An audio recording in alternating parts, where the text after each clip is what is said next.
live now from Fox. I am Andy Mack. The essence of this week of Thanksgiving or Friendsgiving or whatever you want to call it is about giving back, obviously, and also giving thanks and being grateful, of course, as we carve that turkey just here on this Thursday.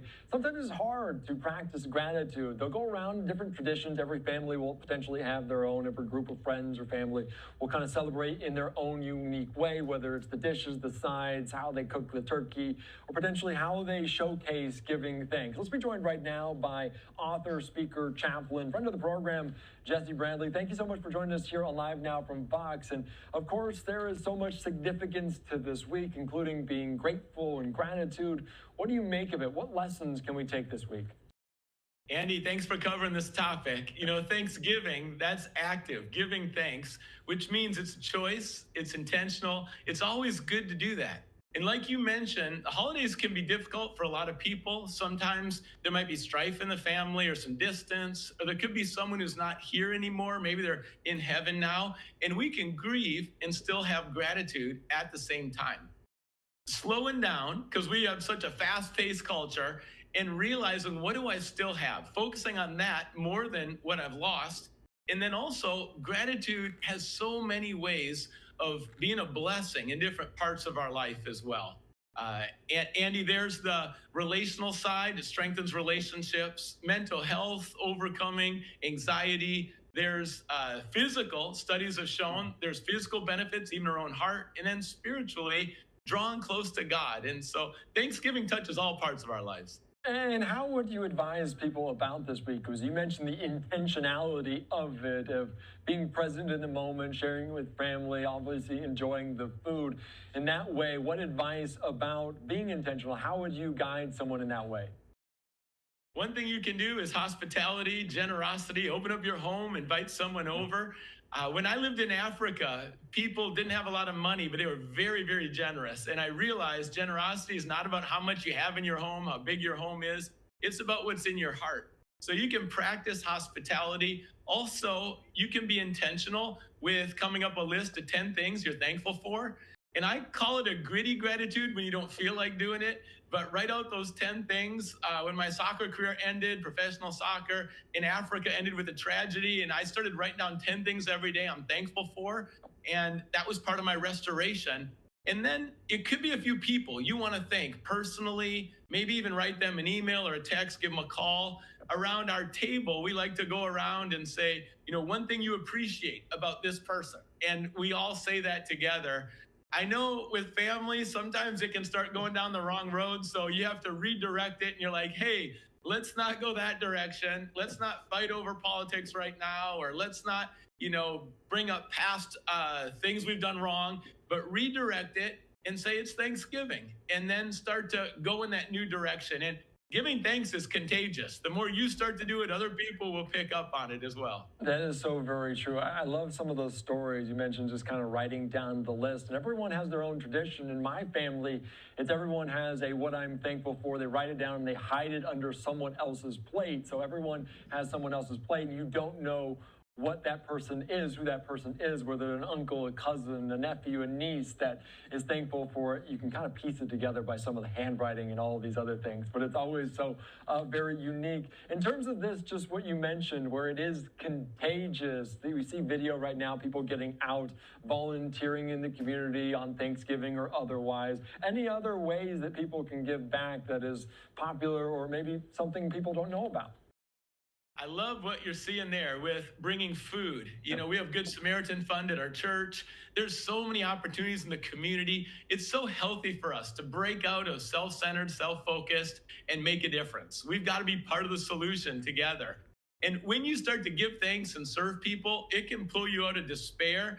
It can also protect you from slander and gossip. It can protect you from complaining. In the Bible, there's a whole generation that complained in the wilderness, and they didn't go into the promised land instead of just thanking and trusting God. And even when Jesus healed 10 people, there was only one of those who came back and actually thanked him. So active in your faith, active in your community, loving your neighbor, and get creative with it. It brings life. When you're serving, you come alive. Yeah, and it's not just your neighbor on your street at home, but it's potentially your neighbor, your seatmate, as people, so many people are traveling, going to the airport, seeing these TSA agents. And we talked about it a little bit before this interview, Jesse, about how it's a stressful time of year. You're getting out and about, or you're welcoming people in, and then the holiday season, Christmas, or whatever other holiday that you celebrate. It's a stressful time. How do you manage that, getting away from the stress and leaning into the gratitude? Wherever you are, live, work, learn, or play, start to thank people. Those people are serving as you travel. You might be frustrated because it's a long line, but imagine they've got that all day long. See if you can make some people smile.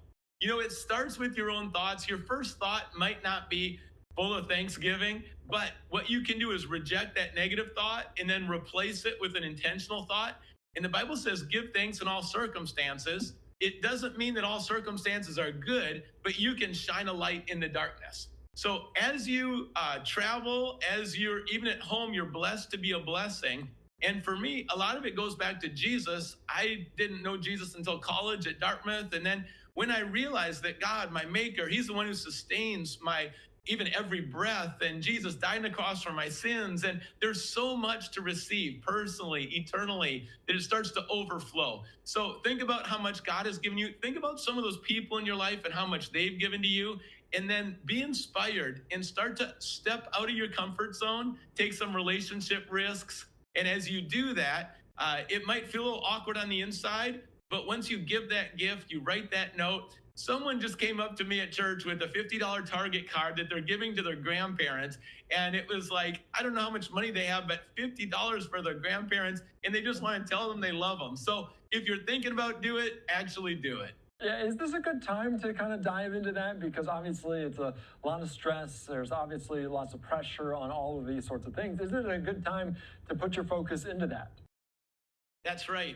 Because in this world, you're going to be bombarded with negativity. You're going to be bombarded with distractions. That's not going away. And when you see the darkness become darker, when you watch sometimes the news or you open up online and you see the kind of things that are happening, what's tempting is to retreat and feel like, oh, we're victims. There's not much we can do. Things are going the wrong direction. But actually, that's the time to be proactive.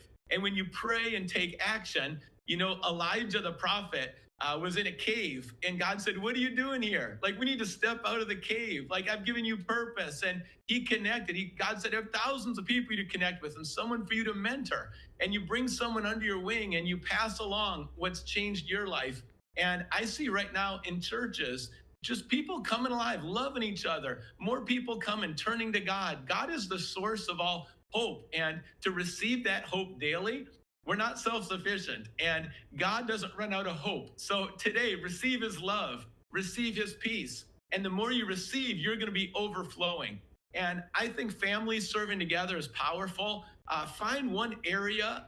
We have a warehouse where we can package up stuff and then distribute it in the community. And we just brought our family down there and then put those supplies together and then handing that out. There's also a food bank, and our church is active there in different activities, and it's wonderful providing food for the community. So go online, find a place, and serve together as a family. When you serve, you strengthen relationships. I love that. And obviously, with our sports backgrounds, you kind of lean into it. The best defense is a good offense. So if you kind of just put that forward when you have so much stress, it's good for us. Anything else, Jesse? Obviously, Thanksgiving is a wonderful time of year. December is so very wonderful as well. What other tips do you have? What other advice out there as we're heading into this Thanksgiving holiday? Don't be complacent. Don't take people for granted. Don't take our freedoms for granted in this country. There's literally people who have served our country and died so we can have these freedoms to live out our faith and to share. Bring words of encouragement. I know there's a lot of people who have love in their hearts, but they don't actually put the words on it. And it's important to tell family members, I love you. I'm proud of you. Start with your kids. Start with those people closest to you. Because sometimes with family, the people we love the most, spend the most time with, we take them for granted, or sometimes we even say some mean things. You can turn that around. If you need to apologize, apologize. And I encourage you to forgive others fully. I say that's what happened in my life when I knew Jesus forgave my sins. I forgave everyone fully. Healing is a process. It can take a lot of time, but forgiveness is a decision. Let go of resentment and bitterness. And our nation is only as strong as our families. In our families, it comes down to our heart. So God wants to do a new thing in our heart, in our families, in those relationships. And just don't resist that love. Do the next right thing, and God can rebuild and restore. You can't live in the past, whether it was the glory days or it was a time of disappointment. You can't live in the past. So start today. And as you do that next right thing, God restores. He's going to work in mighty ways. And abide with Jesus. I love to say that because that closeness with God, what you're going to see is there is so many reasons to give thanks. And put some limits today on worry. Say, no, not today, not for me. Put some limits today on discouragement. Put some limits on what you're thinking about. Instead, think about what's true, noble, and right.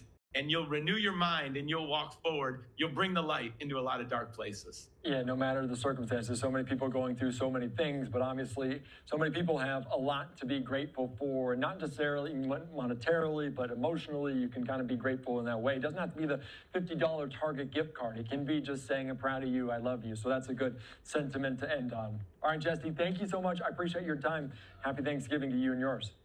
Thanks so much, Andy. Grateful for you, and thanks for bringing inspiring stuff like this. You're making a difference. All right, I appreciate it. Thanks again.